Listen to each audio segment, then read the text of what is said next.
Shore. I'm a medical physicist here at Oregon Health and Science University. I'm going to tell you a little bit about how the linear accelerator works, which is what you see right in front of you.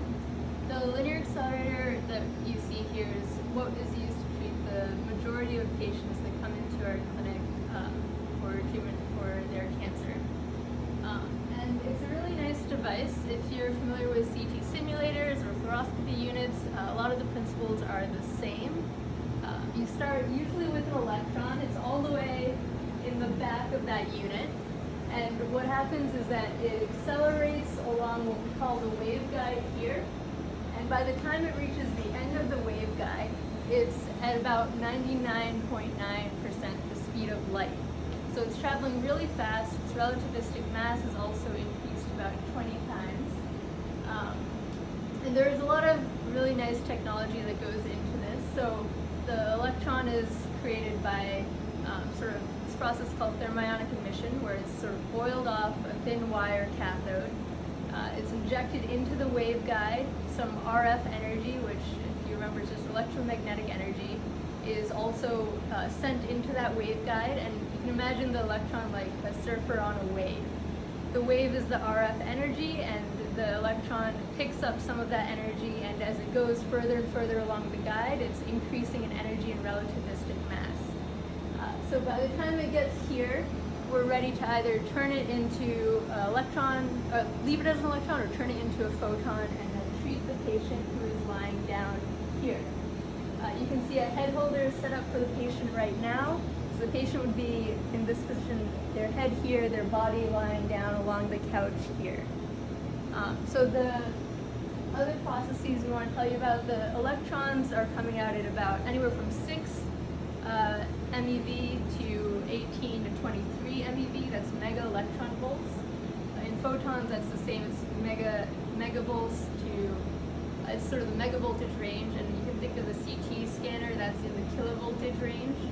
So orders of magnitude larger than what you use for radiology or diagnostic scans, because the goal is to use these electrons and photons to actually destroy those cells that are part of the cancerous growth. Let's see, so the RF power itself is coming from something called either a magnetron or a klystron. The magnetron and klystrons are sitting back here, and they're sending their energy in. It can get recycled back through the system as well. There are some other features that we can tell you about.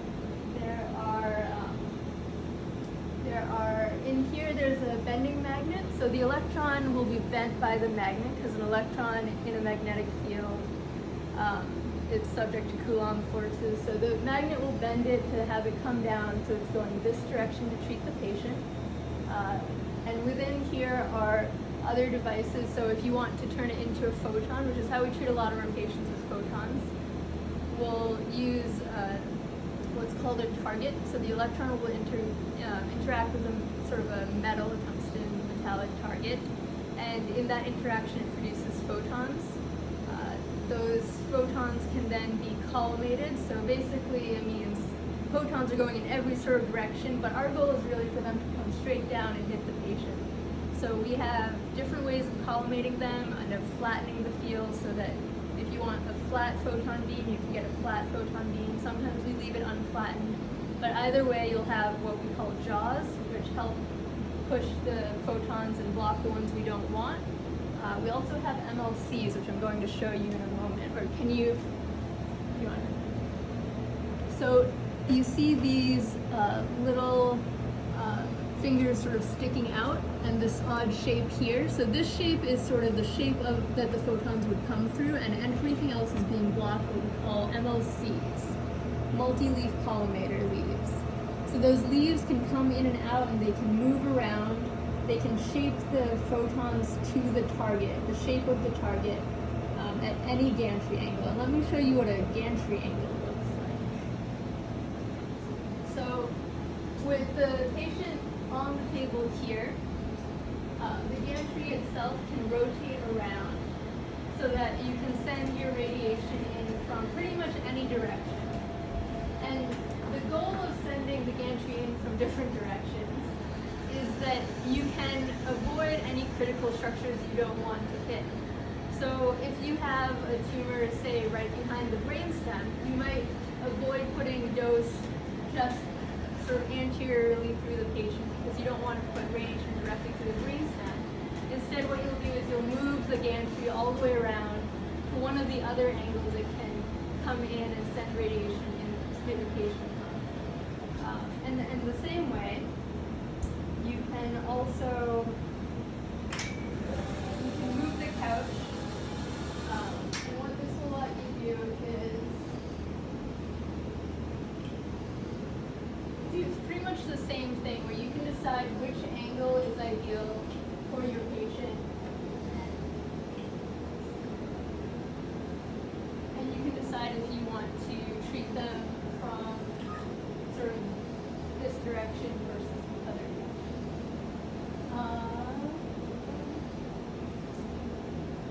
So the one thing we haven't talked about is immobilization. So when radiation comes out, it's sort of centered on a single point in space. The gantry is rotating around, the table or the couch is rotating around, and this thing called the collimator, which has your primary and secondary collimators and your atmosphere, all rotating around in space. So when we have patients on the table, if we're treating their head, we'll put them in a mask. Let me see if we have any masks available. So this is a patient's mask, and it would help immobilize them to the table. So that way, if you've decided that this is the point in space you want to radiate, you would set that right at your isocenter, that point in space where the radiation is pointed and the mechanical, all the mechanical forces rotate around. And you'd use that to define where your target will be located in the patient as well. So this is a mobilization for a cranial site. We treat all the other sites in the body that you can imagine pretty much. So we have mobilization systems to help keep patients in position at that one fixed spot. And to help us get the patient there, we also have imaging systems. Let me see if I can.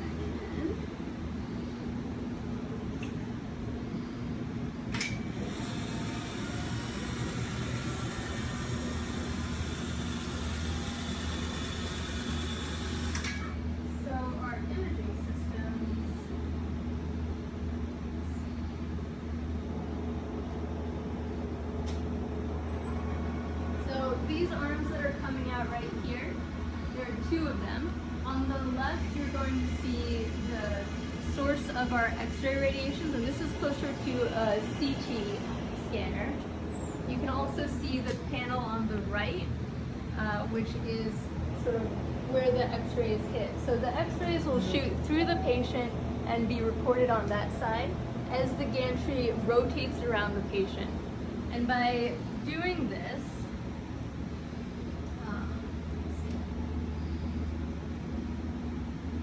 by rotating the gantry around the patient at this point, you'll create what's called a cone beam CT, which is similar when you look at it to a regular CT. The image quality is not quite the same level as a diagnostic CT, but it lets you localize and identify your target and make any shifts that you need to perfectly align your tumor target to the isocenter of the linear accelerator. Is that collect? So this is another linear accelerator. It looks a little bit different than the last one we saw, but is actually in many ways pretty much identical. Your photons and electrons are still coming through the waveguide up here. They're still being bent and shaped by the head of the LINAC here, and you're coming down and treating a patient. You can see the imaging arms on this machine as well. So this is the KV panel, which is where it collects KV photons, and that's the KV source arm, which will also extend if you want to take a cone beam. Here you can also see extended another imaging panel, which the other LINAC had as well, but we didn't talk about. This is your MV imaging panel. So if you were to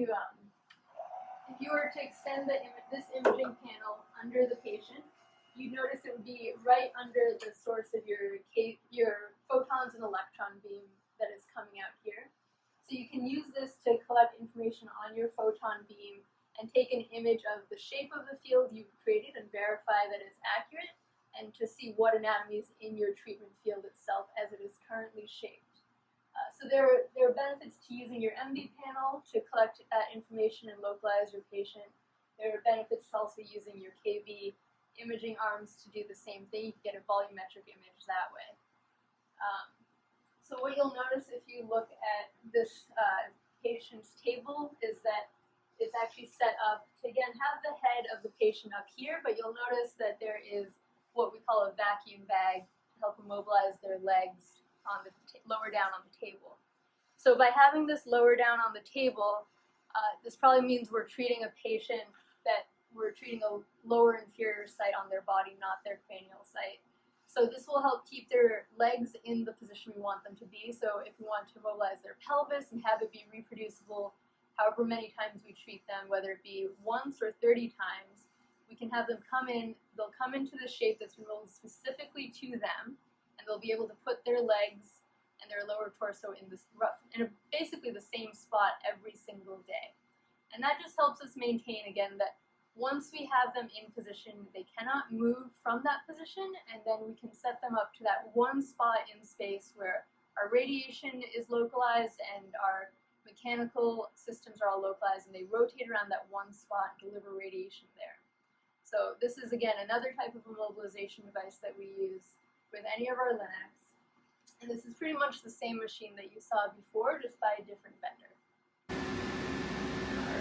Okay, so this is our tomotherapy unit. Despite the way it looks, it's actually very similar to the two machines we just looked at. So this is a small linear accelerator. It has covers on it, so it looks more like a CT scanner actually than the linear accelerators we just looked at, but inside there is there's a linear accelerator. It's rotating around and pretty much doing very similar things to the ones we just discussed. But there are some key differences to this unit that makes it a little bit more unique in terms of what we'll use it to treat and what it was designed for. So this one will only treat photons that come out at 6 MV. So having photons at a lower energy means a little bit lower penetration. So it's designed to sort of treat those and treat them in a helical manner. So what that means is sort of like a CT simulator. Instead of setting the patient up and just treating them in that one position, the couch will actually be moving into the bore as we treat. So this is actually great for long fields. We treat a lot of our CSI patients that are craniospinal radiation, where we treat the whole brain and the entire spine. We can use this to sort of send the patient in, and it treats in a helical fashion, so very small fields, and just as it circles around, it irradiates those areas that need to be treated. This originated too with unflat beams, so it's always had a 6 MV unflattened beam.